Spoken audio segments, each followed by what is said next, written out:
Hello friends, അപ്പോൾ Rocky the ഹോസ്മാൻ്റെ പുതിയൊരു വീഡിയോയിലേക്ക് നിങ്ങൾക്ക് എല്ലാവർക്കും സ്വാഗതം. കുറേ നാളിന് ശേഷമാണ് നമ്മൾ ഒരു റൈഡിങ് വീഡിയോ ഇടുന്നത്. ഇപ്പോൾ ഡോറയ്ക്ക് കുട്ടി ഉണ്ടായതിന് ശേഷം ഒരു 5-6 മാസം കഴിഞ്ഞിട്ടാണ് നമ്മളിപ്പോൾ റൈഡിങ് സ്റ്റാർട്ട് ചെയ്തിട്ടുള്ളത്. ഇന്നിപ്പോൾ ഞാൻ ആദ്യമായിട്ട് ഒന്ന് സാഡിലൊക്കെ ഒന്ന് വെച്ച് ജസ്റ്റ് ഒന്ന് പുറത്ത് കയറി നോക്കിയതാണ്. ശരിക്കുള്ള റൈഡിങ് എന്നൊന്നും ഇതിനെ പറയാൻ പറ്റില്ല, പക്ഷേ ജസ്റ്റ് ഒരു ട്രോട്ടിൽ ഓടിച്ചു നോക്കുകയാണ്.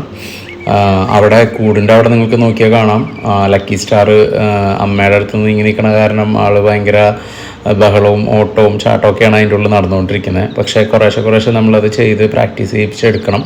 അപ്പോൾ അതുകൊണ്ട് ഞാൻ കുതിരേനൊന്ന് പുറത്തേക്ക് ഇറക്കിയതാണ്. പിന്നെ റൈഡിങ് ഇല്ലാത്തതുകൊണ്ട് നമുക്ക് ഹെൽത്ത് വൈസ് വളരെ ഉപകാരം ചെയ്യുന്ന ഒരു കാര്യമായതുകൊണ്ട് ഞാൻ പതുക്കെ സ്റ്റാർട്ട് ചെയ്തതാണ്. ഇനിയിപ്പോൾ എന്തായാലും റൈഡിങ് തുടങ്ങാമെന്ന് വിചാരിച്ചു. അപ്പോൾ നമ്മളിപ്പോൾ അതിന് ഷൂയിങ് ചെയ്തിട്ടില്ല. ഇപ്പോൾ വെറുതെ മണ്ണിൽ അധികം ഓടിക്കണില്ല നമ്മൾ. പിന്നെ കുറച്ച് സോഫ്റ്റ് ആയിട്ടുള്ള മണ്ണാണ്, ചരൽ എന്നൊന്നും പറയാൻ പറ്റില്ല. അപ്പോൾ അതുകൊണ്ട് വളരെ സ്ലോവിൽ നമ്മളിപ്പോൾ റൈഡിങ് ചെയ്ത് തുടങ്ങിയിരിക്കണം. ഇനിയിപ്പോൾ ഡെയിലി നമ്മൾ റൈഡ് ചെയ്യാനുള്ള പരിപാടിയിൽ നിൽക്കുകയാണ് കേട്ടോ.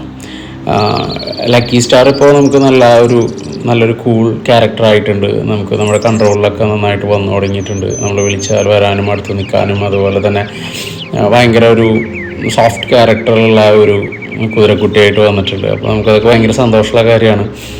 അതൊക്കെ നമ്മൾ കുറേ ആഗ്രഹിച്ചതാണ്, അങ്ങനെ ഒരു കുതിരക്കുട്ടി ഉണ്ടാവുക, അത് നല്ല ഇണക്കായിട്ട് വരിക, അതൊക്കെ ഒരു ഭയങ്കര സന്തോഷമുള്ള കാര്യമല്ലേ.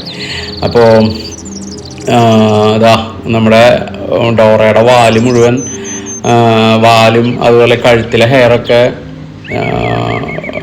ലക്കി മുറിച്ച് കളഞ്ഞിട്ടുള്ളതാണ്. അവരിങ്ങനെ വെറുതെ നിൽക്കുമ്പോൾ പതുക്കെ കടിച്ച് ആ വാലൊക്കെ ഇതാക്കി കളഞ്ഞിട്ടുണ്ട് ആൾ. അപ്പോൾ ഇനി അതൊക്കെ വളർന്ന് വന്നിട്ട് വേണം. അതുകൊണ്ടാണ് ഈ വാലൊക്കെ ഇങ്ങനെ മുറിഞ്ഞ അവസ്ഥയിലുള്ളത്. പിന്നെ കഴുത്തിലെ ഹെയറൊക്കെ മൂപ്പര് കടിച്ച് കളഞ്ഞേക്കണതാണ്. അപ്പോൾ എന്തായാലും കുറേ നാളിന് ശേഷം ഒരു റൈഡിങ് ടൈപ്പ് വീഡിയോ നിങ്ങളിലേക്ക് എത്തിക്കാൻ സാധിച്ചതിൽ ഭയങ്കര സന്തോഷമുണ്ട്. അപ്പോൾ എല്ലാവരും വീഡിയോ കാണും. നമുക്കിനി ഓരോരോ വീഡിയോകളായിട്ട് ചെയ്തു പോവാം. Thank you.